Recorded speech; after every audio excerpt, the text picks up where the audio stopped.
Assalamu alaikum. This is our lecture number 13. The topic of this lesson is adjusting entries. What is adjusting entries? Adjusting entries are made at the end of accounting period after a trial balance is prepared. These are general entries made to adjust revenue and expenses for the compliance of accrual concept of accounting. The very purpose of these entries is to match income and expenses to appropriate accounting period. Adjusting entries involve two accounts. One of these will be an income account. One of these accounts will be a income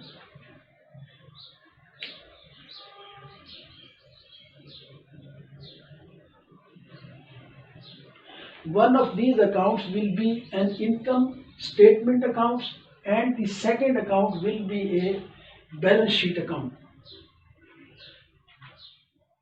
Accountants determine the amount for the adjusting entries, that is debit and credit of particular accounts. Revenue and expenses requiring adjusting entries. Here are some examples. First example is accrued expenses. These are expenses accrued but not paid. For example, wages of employees for the last month of the accounting period, which are commonly paid in the coming accounting period. May I explain this? That it is a custom in our country that every month the wages are paid. Wages of 1 month are paid in the next month. Commonly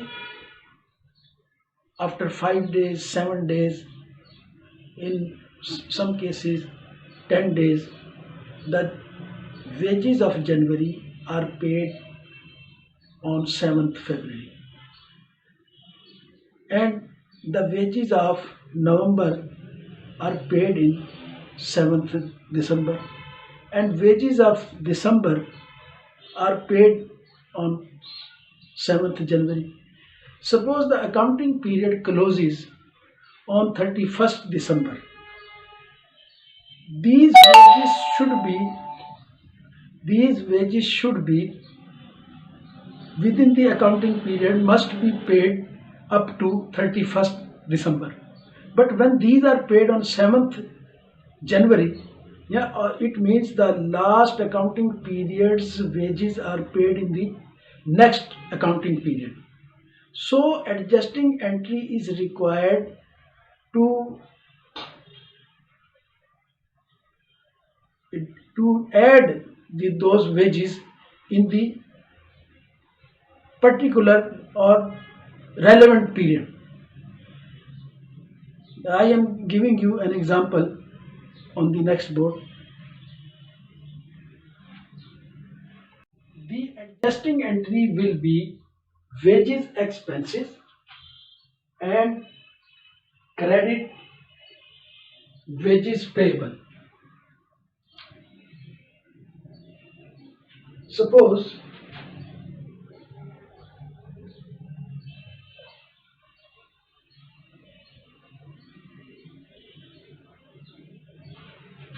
the wages payable are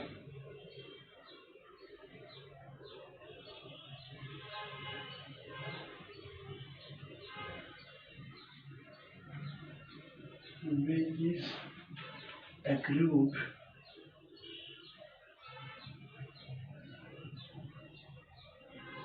are rupees 30,000.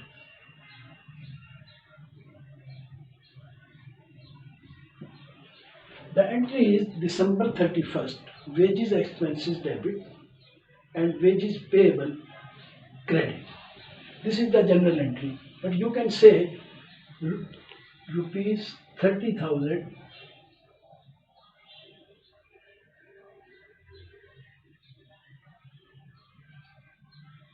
it is the expense because the wages are due. Wages are due that has accrued वो हो गई है. तो this in December these must be entered in the wages expenses, and because we will pay these in January, therefore wages payable rupees 30,000. When we will pay the wages, then the cash will be debited and wages payable then the wages payable will be debited and cash credited. Entry will be. Another example is of interest expense on bank loan that accrued in the current period but not yet paid. Suppose the interest is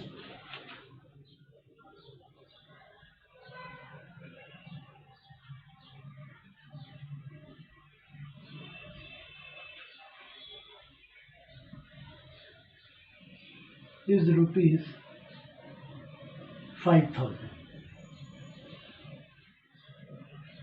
Then interest expense because it is up to December, and interest payable because it will be paid in December.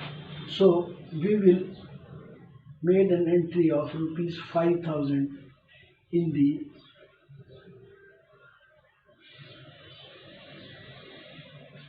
interest expense, and interest payable rupees 5,000 we will pay it in January or after December. The next adjusting entry is accrued revenues. These include revenues accrued but not paid. Those are occurred, those are accrued, but we have not paid. We have not received. The common example is that the organization has given a premises on rent. The rent of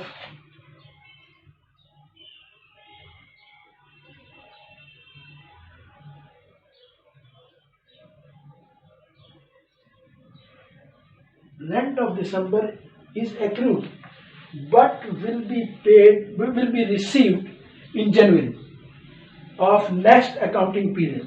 Suppose the rent accrued is 20,000. The entry is December 31st, debit rent receivable rupees 20,000 and credit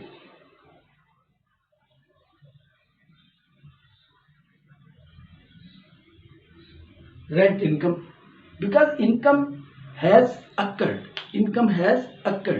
So we will add this rupees 20,000 as income, and receivable in account is created.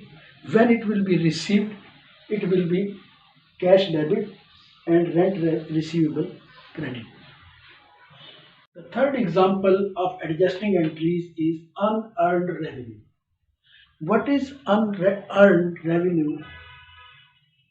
Amounts received for service to be performed in future, or amounts received for goods to be provided in future. We receive the amount beforehand and provide the service after some period in future. Example, on December 1st, 2020, Acme Company received 75,000 rupees as advance rent for a period of 3 months, that is for December 2000, January 2021 and February 2021. The entry on December 1st, 2020 is debit cash rupees 75,000, credit unearned revenue rupees 75,000. Now you see that unearned revenue account 75,000 unearned.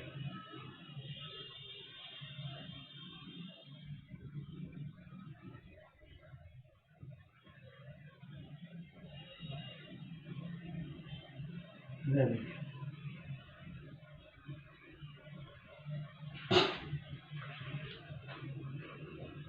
At the end of the accounting period, on December 31st, 2020, 1 month's rent is accrued.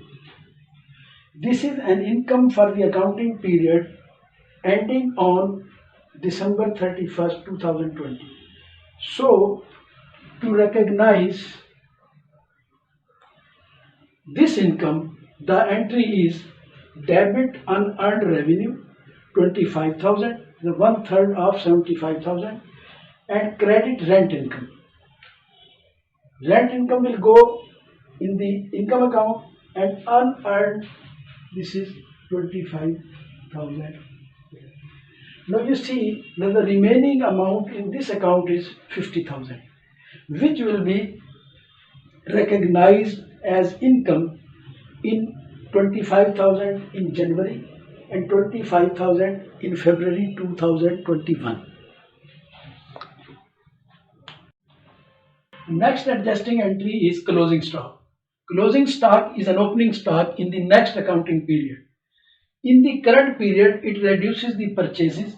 The entry is on the close of the accounting period, December 31st, debit opening stock and credit closing stock. And another adjusting entry is depreciation. Depreciation is the process of assigning cost of an asset over the economic life of that asset, such as machinery. The entry is on last day of the accounting period, that is 31st December, debit depreciation expenses and credit accumulated depreciation.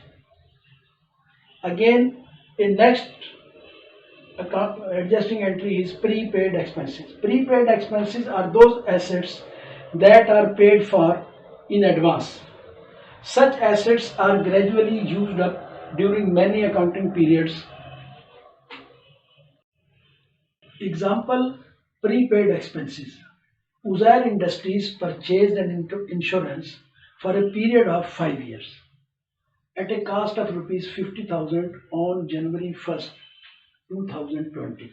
The entry at the time of purchase is date, debit prepaid insurance rupees 50,000 and credit cash, as the cash will be paid to insurance company and we will get the policy. On December 31st, at the end of the accounting period, 1/5 insurance is used up. 1 year has passed from 1st January to 31st December, and this was for 5 years. So for 1 year, it is rupees 10,000. The entry at the end of the accounting period will be debit insurance expenses rupees 10,000 and prepaid insurance rupees 10,000.